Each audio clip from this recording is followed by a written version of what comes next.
I want to say something about my mama. Your mama dead as Your mama dead as Go dig her up. Go dig her up. Then Boosie pulled up with the smoke. But man, when you start talking about people's deceased parents, you crossing a line that's hard to come back from. But King and Harris that got everyone tweaking. Lil Bro hopped on live and went nuclear. But King and T are not ready for what Boosie said after that. Let's get into it. 50 Cent crosses the line and King Harris loses it. Now look, there are certain things you just do not do in hip-hop. You can talk about a man's music all day long. You can clown his hairline, his fashion choices, his streaming numbers, whatever. That is all fair game. That is part of the culture. But there is one rule that has existed since the very beginning of this rap stuff. A rule that even the most reckless, most disrespectful figures in the game have historically understood. And that rule is simple. You do not bring a man's family into it. You do not go after somebody's wife. You do not go after somebody's mama. You keep the beef between the two people who actually have the issue. But on February 22nd, 20126, Curtis 50 Cent Jackson decided he was going to I want to say something about my mama. Your mama dead as Your mama dead as Go dig her up. Go dig her up. and break that rule in the most public way imaginable. And the fallout from that decision has turned into one of the wildest, most personal, and most uncomfortable beefs the hip-hop world has seen in a very long time. Here's what happened. 50 Cent and T.I. had been going back and forth about versus battles and snitch allegations for weeks at that point.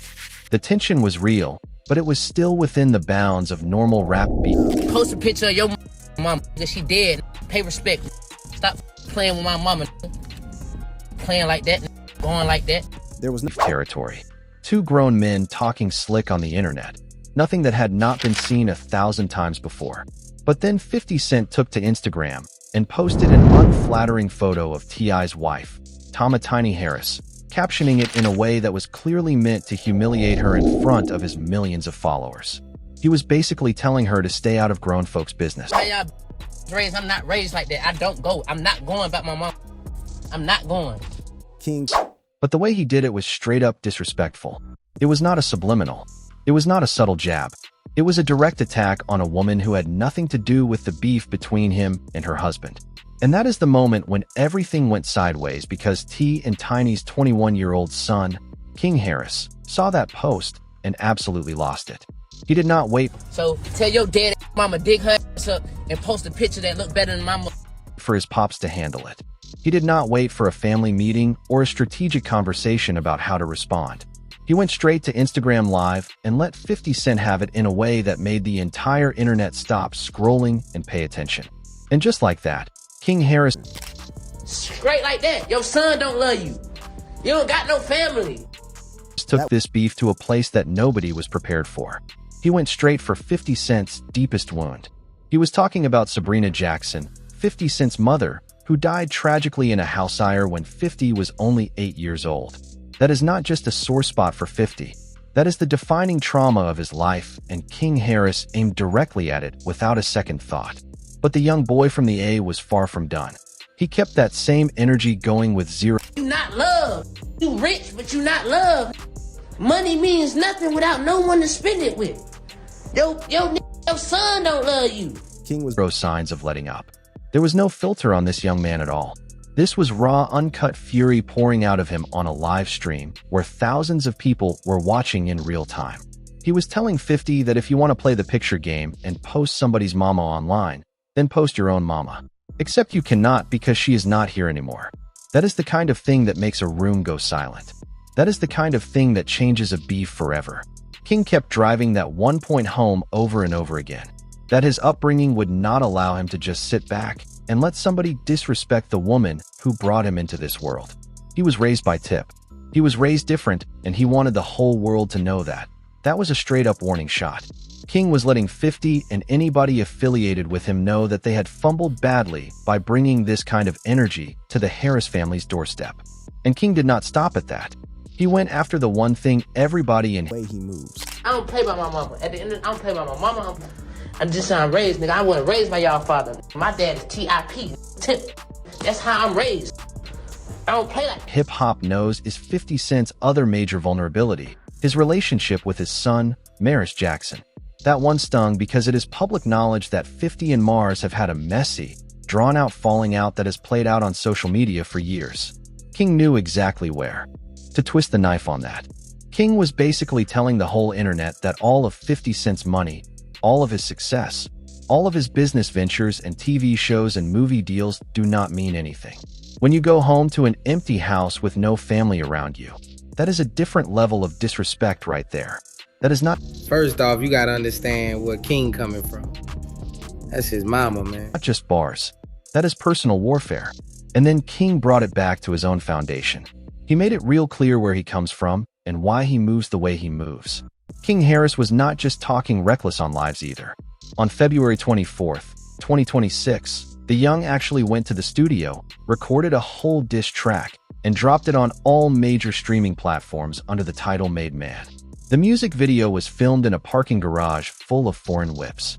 King decked out in a red— You can't be out here playing with a man mama and think it's just gonna be rappers rap. red hoodie and beanie, delivering bars like, "Speaking on my mama, I tell Chaz, ring the alarm," probably cross his legs and fold his arms.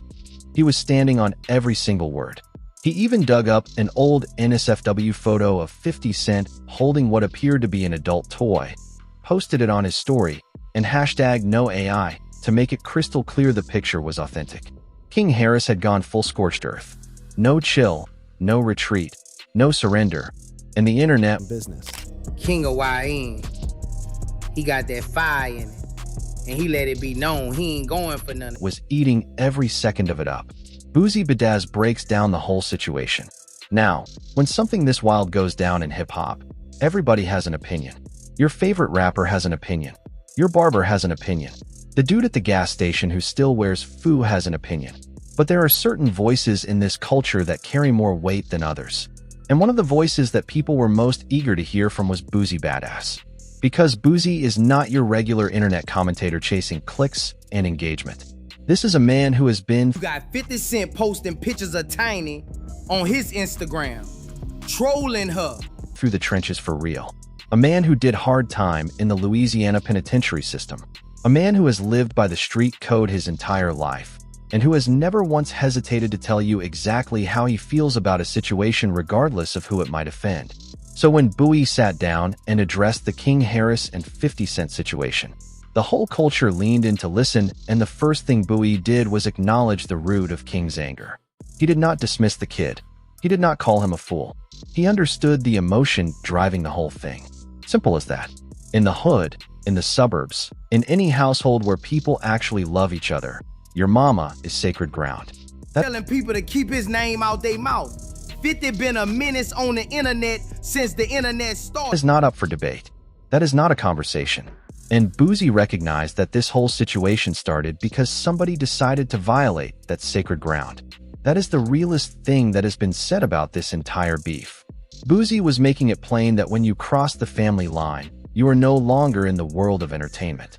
You are in something much more To a whole different level of disrespect. personal and much more dangerous. The rules of rap beef do not apply anymore. Now you are dealing with blood, and blood responds differently than business. Boosie respected King's backbone. He gave him credit for having the courage to stand up for his people. Talking about your mama dead as go dig that up. But then the tone shifted because while Boosie understood the why, he could not co-sign the how. Boosie put the blame where it belonged first. 50 Cent started this by dragging Tiny into a beef that had nothing to do with her. He lit the match, and Boosie kept it a 100 about what everybody already knows. 50 Cent has been running the internet like the You crossing a line that's hard to come back from. He telling 50 to put the music up and stop playing. biggest bully in the game for over 20 years. He has done this to J. Rule, Rick Ross, The Game, Fat Joe, and now T and his family. That is his whole playbook. He trolls people until they react. Then he uses the reaction against them. But King Harris responded with a type of heat that even the internet was not ready for. We know how he do. A whole different level. Those are Boosie's exact words. And from somebody who has said some of the wildest things in hip-hop history himself, that should tell you just how far King went. Because he felt like 50 was trying to play his mama like she— If you ask me, it's a mess. You got the South Prince, in a way, T.I.'s son, going at a billionaire mogul. He wasn't a legend. King was riding for his mama's legacy. He was making sure the world knew Tiny Harris is not somebody you get to clown on for likes. But in the process of defending that legacy, he crossed a line that even Boosie, a man who has seen just about everything, thought was too heavy. Boosie repeated King's words back, and even in the retelling, the gravity of what was said hung in the air like smoke. That's some heavy dark __ to be seen. Telling A to go put flowers on a grave. Heavy dark. Those were Boosie's words. But man, when you start talking about people's deceased parents. And then he delivered the one line that summed up this whole disaster better than anything anybody else has said about it. That is the truth that the whole culture needed to hear somebody say out loud. There's a line. There has always been a line. And once you cross it by bringing somebody's dead mama into a rap beef, you are in territory where handshakes and truces do not work anymore. The damage is permanent. Boosie also kept it real about the massive mismatch in this whole situation. That is the part King probably did not fully think through before he crashed out on that live. He was going bar for bar with a man who has spent his entire career dismantling people on the internet and coming out on top every single time. 50 does not even need to win the traditional way. He just needs to turn you into a meme, and he has been doing that since before King was old enough to hold a phone. But Bowie was not just warning King about 50 Cent's social media game. He was warning him about real-world consequences. Bowie straight up said that if King kept moving the way he was moving, prison time was inevitable, and he was not being dramatic about it. He drew a direct comparison to his own son, Tootie Raw, saying he had already told his boy's mama, and his boy's grandmama that the same reckless behavior leads to the same locked-up outcome. That is not commentary. That is a warning from somebody who has been behind the wall and seen what happens when mouths write checks that reality cashes. And the situation got even messier because Boosie's own son, Tootie Raw, jumped into the beef, posting threats directly at King Harris and warning him to stay in his lane. King Harris, being who he is, was absolutely not about to let that slide either. He fired back at Boosie himself, questioning his credibility and asking who gave him the authority to check anybody. Just like that, the beef had sprouted a whole new branch with Boosie's camp caught up in the crossfire, too. And here is what makes Boosie's involvement even more complicated. Boosie is not exactly writing for T.I. behind closed doors. In past interviews, Boosie himself has accused T.I. of cooperating with law enforcement to get reduced charges, calling it what the streets call it. He said he had paperwork and everything. So, when Boosie speaks on this situation, he is not some neutral referee with no skin in the game. He has his own smoke with T.I. on the snitching issue, but still believes 50 Cent took things way too far by dragging family into the equation. That duality is what makes Boosie's take hit different. He can hold everybody accountable while still understanding where each side is coming from. The Verzu's backstory and the culture's reaction. Now, if you are watching all of this, go down and wondering how in the world a conversation about a Verzu's battle turned into dead mama jokes and NSFW photos being posted and diss tracks being recorded in parking garages. You are not alone because the road from let's do 20 songs versus 20 songs to where we are right now has been one of the most chaotic detours in recent hip-hop history. And it all started years ago. See, T.I. has been trying to get 50 Cent into a Verzu's battle since the platform launched during the pandemic in 2020. This was not some casual mention in passing. Tip was on a full campaign. He wanted the Gun It General, the certified New York legend, the man behind Get Rich or Die, trying to sit across from him and play records hit for hit. He believed his catalog. 11.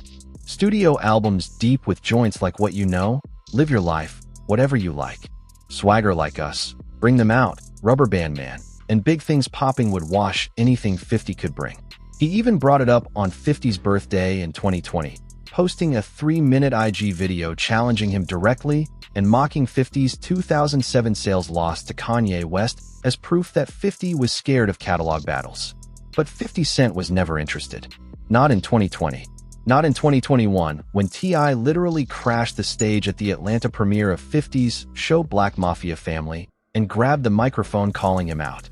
2026, when T.I. went on Shannon Sharp and Chad Okesko Johnson's Nightcap podcast and said it again for all the world to hear. Nah, I said I wanted 50.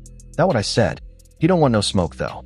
Every single time T.I. pulled up with the challenge, 50 responded the same exact way, reposting old Crime Stoppers commercials and alleged court footage to push the snitch narrative, captioning it all with, "Keep my name out your mouth and no verses.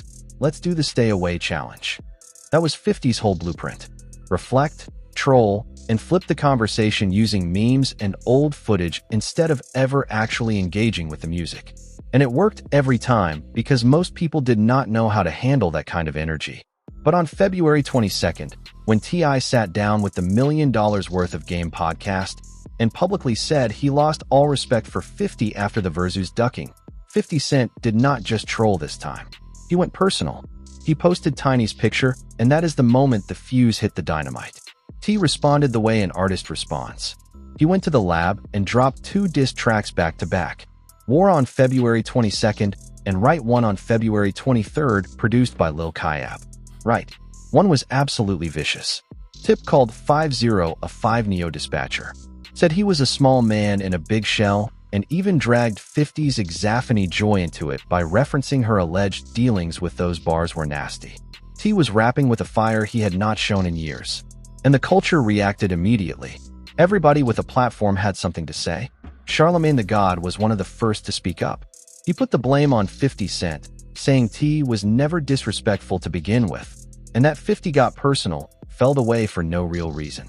And someone else on the podcast made the point that kept coming up in every conversation about this beef. Honestly, what has wife got to do with anything? You know, the family thing. It's just weird. It's them two brothers got a problem. It's like, all right, keep going at each other if that's what y'all going to do. And then she landed on the part that everybody in the culture felt in their gut. But the moment you bring somebody family into it, it gets crazy. So, I totally understand why King went off. You know what I mean? That's his mother. Charlemagne kept it all the way above. He said those two should not even be beefing and wished they could figure it out like grown men. But he also made it clear he completely understood why King Harris reacted the way he did when his mama was dragged into the situation. DJ Academics had a whole different take. He was not trying to be neutral about it at all. He had the scoreboard out, and he was giving the rounds to 50 Cent. I'm gonna be honest with you. I got 50. I got 540 on you right now. It's not a good look for you, brother. Academics scored the beef 4-0 in 50's favor, arguing that T.I. kept pushing the Verzu's angle while 50 was attacking his character, which made Tip look like he was avoiding the real issues. Academics also called King's dead mama comments holy, meaning absolutely shocking, and noted the massive mismatch between a young rapper and a billionaire mogul. That take got a lot of heat from T.I. fans in the South who felt Academics was riding for 50 because of his New York bias. Joe Budden chopped it up on his podcast and gave one of the more balanced takes in the whole discussion. He said he loved the family flex and called T.I.'s diss tracks the cheat code to beating 50 Cent. Because the one thing 50 has never been able to handle is a real musical response. His trolling only works when the other person responds emotionally on social media. When somebody actually goes to the booth and drops bars. 50 does not have an answer for that. Button also raised the red flag that everybody needed to hear. He questioned whether the beef had gone too far now that deceased family members were being invoked, saying that once you cross that line, reconciliation becomes almost impossible. Angela Ye covered the whole saga through her way up with Ye platform, keeping it mostly neutral, but highlighting some key developments. She pointed out that King wasted no time jumping in after 50 restarted the Harris family beef by posting Tiny, and she dropped an interesting piece of info that a lot of people missed. 50 Cent had actually started removing all T.I.-related content from his Instagram, which looked a whole lot like backtracking to a lot of folks watching from the outside. Shannon Sharp and Chad Okosinko Johnson, who sort of started this latest round by hosting T.I. on their Nightcap podcast, also reacted to the escalation on their show, discussing 50's Tiny post, King's response, and whether this whole thing was about to turn into an actual war. They kept it mostly entertaining, but with the underlying caution that everybody was feeling. This had gone from sport to something much more serious very quickly, and that is where things stand. King Harris's Made Man is picking up steam on the streaming platforms. T.I. is still previewing new material aimed at 50. 50 Cent has wiped his page clean of T.I. content, but continues finding slick ways to troll in the background. Boosie has dropped his take and gotten himself dragged into a side beef with King in the process. And the whole hip-hop world is watching this play out like a reality show that nobody asked for, but everybody cannot stop tuning into. The question that keeps coming up in every comment section, every podcast episode, and every barbershop debate is the same question Boosie asked in his interview. When you bring dead parents into a rap beef, when you tell a man to dig up his mother's grave, where exactly do you go from there? Because in this culture, lines get crossed all the time. Disrespect is part of the game. But there are certain lines that once you step over them, there is no walking back. No squashing it over a phone call, no mutual friend brokering peace, no photo op at a charity event. The damage is done. And everybody caught up in this situation, King Harris, T, 50 Cent, and Boosie himself knows that when it comes to bringing up somebody's dead mama, there is no coming back from that. Not today, not tomorrow, not ever. Like this video. Click on the card showing on your screen for more.